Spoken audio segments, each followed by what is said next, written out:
This story is an old Germanic folk tale, first recorded in the 1700s, but possibly told orally many years before that. And this story is called The Stone Soup. Now, this story happened on one of those beautiful days when winter is just coming to an end and spring is emerging. The woodpeckers are drumming on the trees. The wild garlic and the snowdrops are peeping their heads up. The air on our skin is just that little bit warmer. And there's something in our heart that feels a new sense of hope. Well, on this day,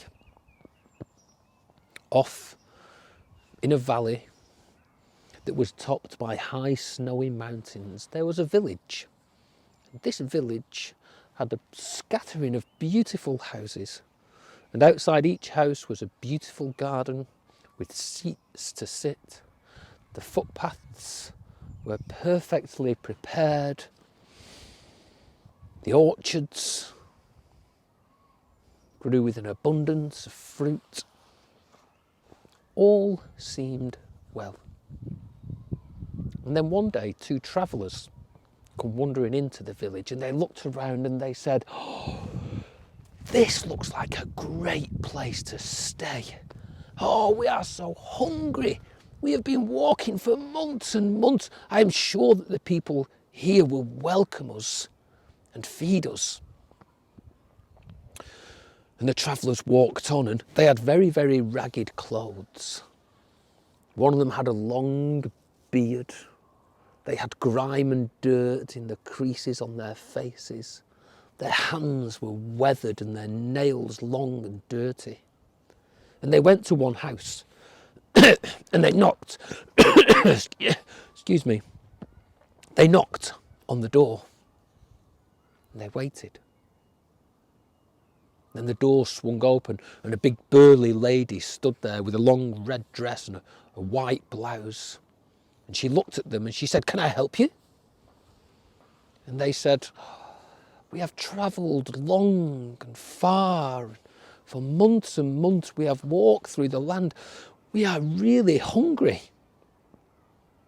Could you help us? Do you have anything that we could eat?" And the lady looked them up and down. And she said, "No, I have nothing to share." And she slammed the door. And the travellers looked at each other. And they set off walking. And they went to the next house and they knocked on the door. And they waited. And the door swung open and a young boy stood at the door. And the young boy looked up at them and he looked them up and down and he noticed their grubby hands. He said, "Can I help you?" And the travellers said, "We have walked for months and months.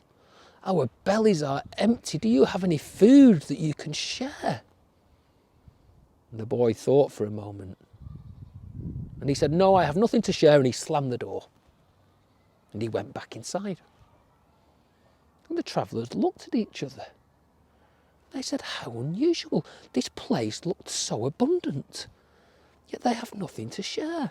So they went on to the next door and they knocked again. And the same thing. The door was opened and slammed shut.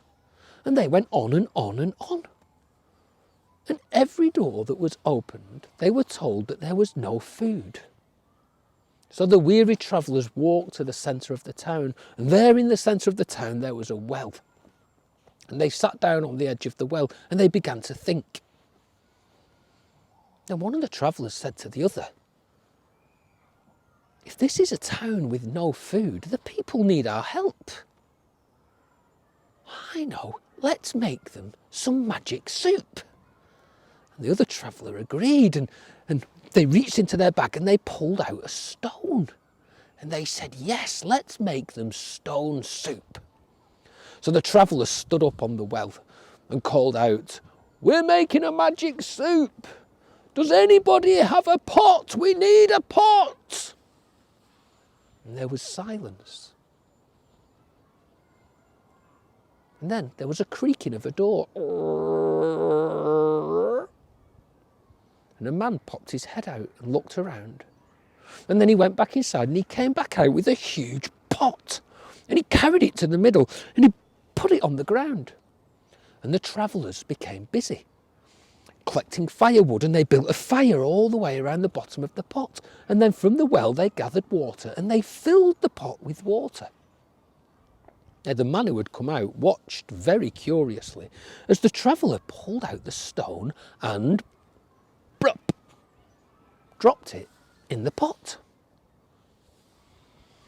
Now the water began to simmer, and then the water began to bubble, and then the water began to boil. And then the traveller stood on top of the well again and shouted out, "We're making magic stone soup. It would be really good if anybody has an onion." And they waited. And then a door creaked. And somebody popped out. They shouted, "I have an onion for the magic soup." And they brought it over and they chopped it up and they threw it in. And they stirred it. And as it stirred, there was a new aroma, a new scent that started to drift along. And the traveller jumped up again. And the traveller shouted out, "The stone soup is coming along. Does anybody have a carrot?" And they waited. And there was silence.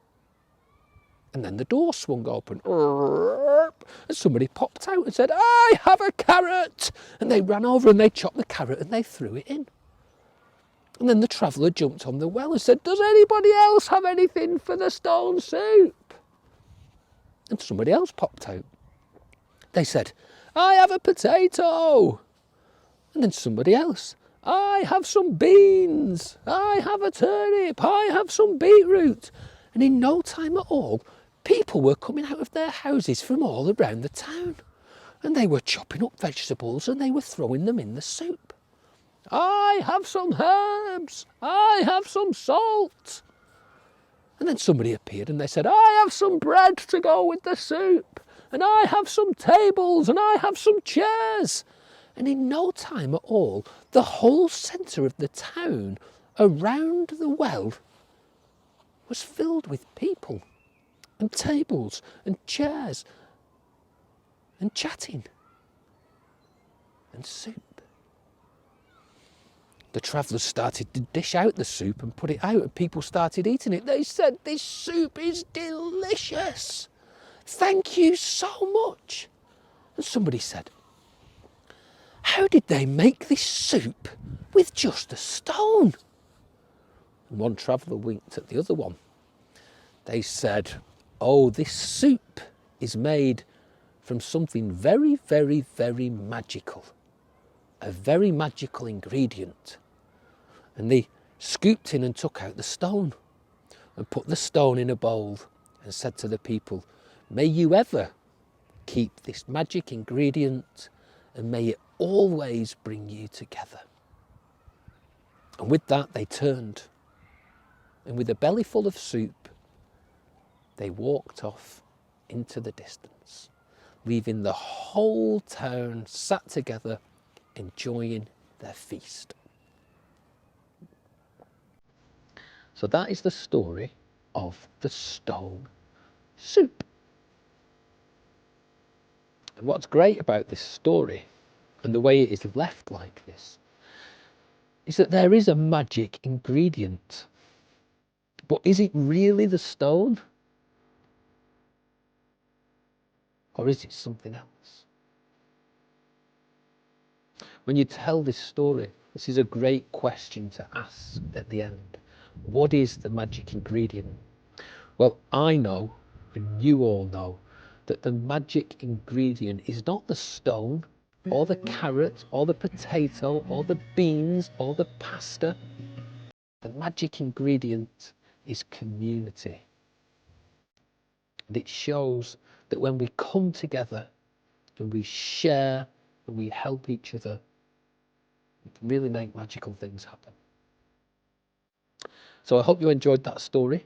Please tell it to as many people as you can, and hopefully we can let them know the magic ingredient as well.